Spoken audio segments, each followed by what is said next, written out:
Alright guys, so I'm going to come along for a brake rotor change. I got to do both sides. Probably only going to video the one side here. But yeah, it's pretty nasty out, but we're going to get into it. So here goes.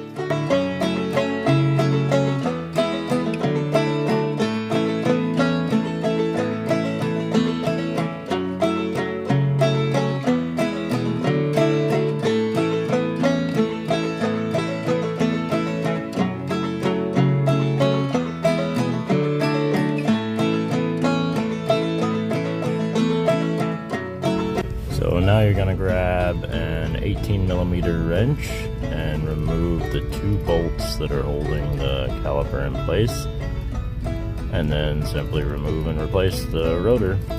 I recommend putting 2 lug nuts on opposite sides there and snugging them up just to hold that rotor secure while you're replacing the caliper and pads and such onto there.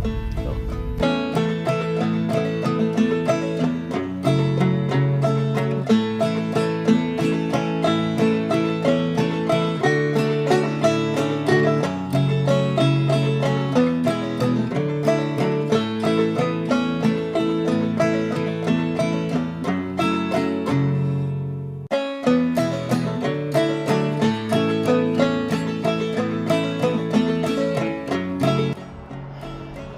Snug those lug nuts up, and then off to the next side.